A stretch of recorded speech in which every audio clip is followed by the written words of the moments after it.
लटका के बैठे ले हो। अरे का बोले भाई, चलो तुमको फ्लैशबैक में लेके चलते हैं, तब समझ में आएगा। एक बार फिर से मैं हाजिर हूँ अपनी चौथी वीडियो लेकर आप लोग के सामने। वीडियो देखते ही सब्सक्राइब करिए चैनल को और प्लीज़ सपोर्ट करिए। तो दोस्तों, आज हम बात करने वाले हैं देश की सबसे महान फिल्म इंडस्ट्रीज के गीत संगीत के बारे में, जिनके गीत संगीत में दूर दूर तक लॉजिक नाम की कोई चीज़ ही नहीं है। इनके जो गानों के राइटर हैं उच्च क्वालिटी का गांजा मारने के बाद पिछवाड़ा ऊपर करके और सर भौजी के लहंगा में डालकर ही राइटिंग करते हैं। बस यही वजह है बेंच इनका हर गाना डबल मीनिंग का होता है। अब आप सोच रहे होंगे भैया मैं किस संगीत की बात करने जा रहा हूँ, तो ज़्यादा सोचिए मत, बता देता हूँ कि इस महान संगीत का नाम है भोजपुरी संगीत। तोबा तोबा तोबा, थारा मूड खराब कर दिया। रुको जरा, सब्र करो। मुझे पता है भोजपुरी संगीत का नाम सुनते ही कुछ लोग अपनी पैंट में हाथ डालकर चेक करने लगे होंगे और मन ही मन कह रहे होंगे अभी मजा आएगा ना भिड़ो। तो भैया मैं आपको बता दूं, इनके गाने सुनने के बाद ना आपको कुछ इस तरह से इन सिंगरों के तशरीफ पर लठ देने का मन करेगा। तो भैया आज सिर्फ हम बात करेंगे भोजपुरी गानों में लहंगे का जिक्र का। भोजपुरी सिंगरों ने लहंगे की ऐसी की तैसी कर रखी है। 3 बार भोजपुरी संगीत ये वो संगीत है जिसमें हर सिंगर के गाने में लहंगा और चोली का जिक्र सुनने को मिलेगा आपको। आप मानिएगा नहीं, लहंगा और चोली इनके गानों का एक अभिन्न अंग है। यूँ कह सकते हैं कि इन भोजपुरी कलाकारों का लहंगा से बहुत गहरा रिश्ता है, जैसे टॉम का जेरी से है और मेरे कुत्ते का मेरी पड़ोसन के कुतिया से। भोजपुरी फिल्म इंडस्ट्रीज के गानों में अगर लहंगा का नाम किसी गायक ने नहीं लिया तो भोजपुरी गाने पूरे होते ही नहीं है बैंचोद। इनकी कुछ ऐसी टर्म्स और कंडीशन है, ये मैं नहीं खुद भोजपुरी एक्सपर्ट कह रहे हैं। सही बात बोले हैं भैया। तो भैया आज हम सिर्फ बात करेंगे लहंगा वाले भोजपुरी गानों की। अरे कहना क्या चाहते हो?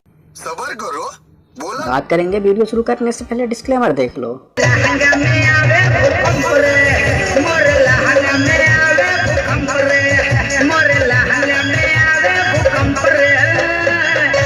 लहंगा में आवे भूकंप, तो यही मेरा डिस्क्लेमर था। अब तो समझ ही गए होंगे आप। एक काम करो, आप अपनी कुर्सी की पेटी को बांध लो, वरना लहंगा के अंदर के भूकंप के प्रभाव से तुम्हें 440 के झटके लग सकते हैं।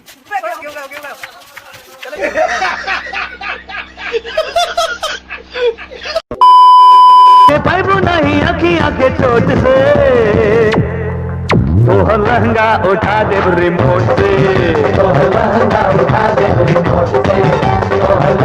देख रहे हो बकचोदी, रिमोट से लहंगा उठाया जा रहा है। अब हमारी बकचोदी सुनो। गुप्त सूत्रों से सुनने में ये भी आया है कि भोजपुरी का कोई लहंगा प्रेमी अश्लील सिंगर किसी साइंटिस्ट के घर में टॉयलेट साफ करता था और रात को छुप छुप कर उसके एक्सपेरिमेंट देखा करता था और सोचा करता था साइंटिस्ट चाचा तो कमाल के हैं, रिमोट से पर्दे उठा रहे हैं और आवाज से लाइट जला रहे हैं। तो इस सिंगर के मन में भी एक दिन अश्लील एक्सपेरिमेंट का ख्याल आया और इसने साइंटिस्ट चाचा से बोला कि सर मैं भी कुछ एक्सपेरिमेंट करना चाहता हूँ। साइंटिस्ट चाचा ने पूछा कैसा एक्सपेरिमेंट? इस चूतिए ने बोला सर लहंगा को रिमोट से उठाने वाला एक्सपेरिमेंट करना चाहता हूँ, जैसे आप पर्दे को उठाते हैं। वैसे मैं अपनी भौजी का रिमोट से लहंगा उठाकर एक्सपेरिमेंट करना चाहता हूँ। इसके इस बात से साइंटिस्ट चाचा बहुत नाराज हुए। उन्होंने कुछ इस तरह रिएक्शन दिया इसकी बातों पर। ये कोई रंडी गाना है चला जा भोसड़ी के। पर बंदे की किस्मत तो देखो, साइंटिस्ट का घर छोड़ते ही वो भोजपुरी संगीत से जुड़ गया और उसी की देन है जो आज हर भोजपुरी सिंगर नए नए आविष्कार कर रहा है। साइंटिस्ट के घर में तो साल अब तक टॉयलेट ही साफ करता था और भोजपुरी इंडस्ट्री में आते ही एक्सपेरिमेंट चालू कर दिया इसने। पूरी भोजपुरी फिल्म संगीत को विज्ञान का केंद्र बना दिया है। लहंगा पर इसने पहला एक्सपेरिमेंट किया था। इसका नमूना तो आप लोगों ने पहले भी देख लिया, एक बार फिर देख लो।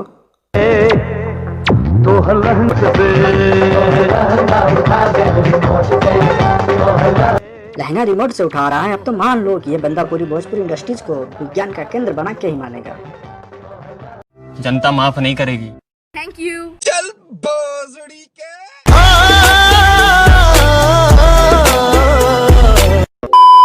क्या बताऊं,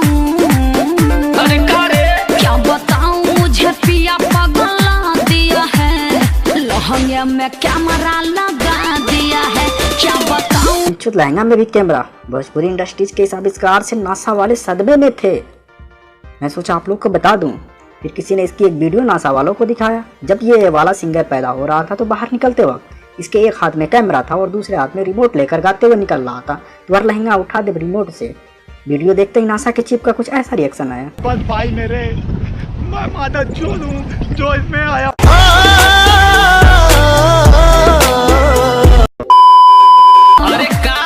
जानू मेरा पिया समझा दिया है, लहंगा से कैमरा हटा दिया है। जानू मेरा पिया समझा दिया है, लहंगा से कैमरा हटा दिया है। मैं तो कहता हूँ भाई, आप यकीन करो या ना करो, ऐसे गाय कोई मामूली इंसान नहीं होते हैं, रोबोट होते हैं, मतलब एक पूरी की पूरी क्रिएटिविटी वाली मशीन। ऐसे ही गायकों की मुझे तलाश है। एलियन तो मुझे मिला नहीं, मुझे अगर ऐसे भोजपुरी सिंगर मिल जाएं तो मैं एक एक्सपेरिमेंट करना चाहूँगा। जिस तरह जमाना दीवाना मूवी में शाहरुख ने रेस जीतने के लिए घोड़े के पिछवाड़े में लाल मिर्च लगाया था, ऐसे ही मैं इन गायक के पिछवाड़े में बिना तेल के हरे बाँस डालकर उनकी चीखें सुनना चाहूँगा कि असल में इनकी चीख ह्यूमन जैसी है या रोबोटिक है। अगर रोबोटिक आई तो आप समझ जाओ ये भूतनी के कुछ दिन में रिमोट से बच्चे भी बाहर निकालने लगेंगे।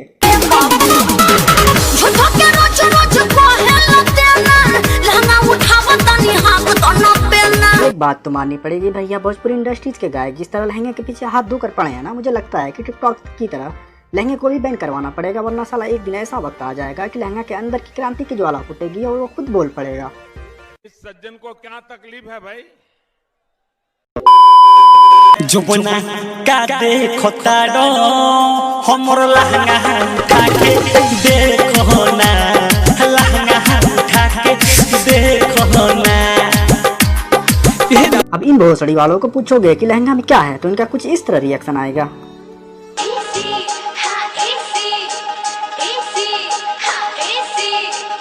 भोजपुरी भोजपुरी भोजपुरी दुनिया की सबसे महान भोजपुरी संगीत, जो लहंगे में एसी से लेकर कूलर तक भोसड़ी के फिट कर देते हैं, एटीएम मशीन भी लेकर घूमते हैं, खुद ही देख लो। लहंगा में सबसे बड़ा एटीएम, लहंगा में सबसे बड़ा एटीएम, लहंगा में सबसे बड़ा एटीएम। कौन है ये लोग? बेटी चोद। बैंक तो समझ में नहीं आता है लहंगा है या पूरा चलता फिरता बैंक। भोजपुरी संगीतकारों ने तो नासा के वैज्ञानिकों को भी अचंभित कर दिया है, अपने आविष्कार से उन्हें सोचने पर मजबूर कर दिया है। कुछ वैज्ञानिक आज भी रिसर्च कर रहे हैं आखिर भोजपुरी फिल्म इंडस्ट्रीज कौन सा लहंगा इस्तेमाल करता है जिसमें साला एसी कूलर एटीएम तक आ जाता है। नासा के चीफ ने जब इन सारी वीडियो को देखा तो कुछ इस तरह से उसका रिएक्शन आया था।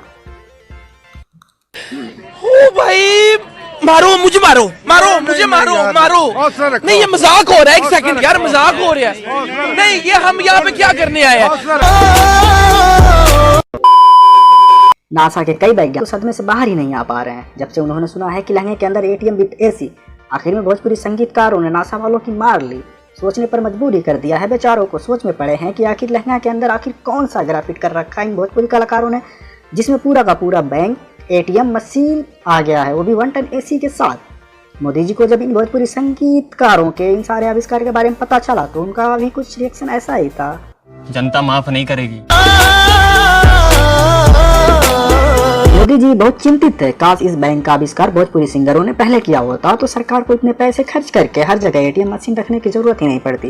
कोई भी आता भोजपुरी हीरोइनों के लहंगा को उठाकर एटीएम डालकर पैसे बाहर खींच लेता। एकदम सही बात बोले हैं भैया।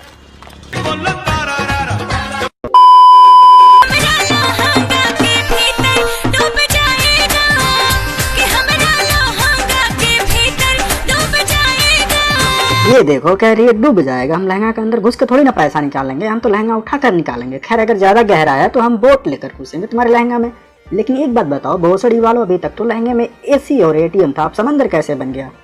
ओ आंटी आंटी ओ, दो इन भोसड़ी वालों को गाली, ये इसी के काबिल हैं।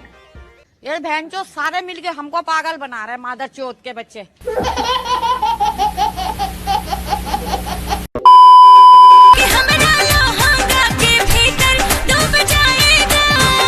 डूब जाएगा इसी तरह की बकचोदी पर ना मन करता है कि इनको पेड़ से उल्टा लटका कर लट में सरसों का तेल लगाकर और इनके पिछवाड़े पर टपा मालूम ना।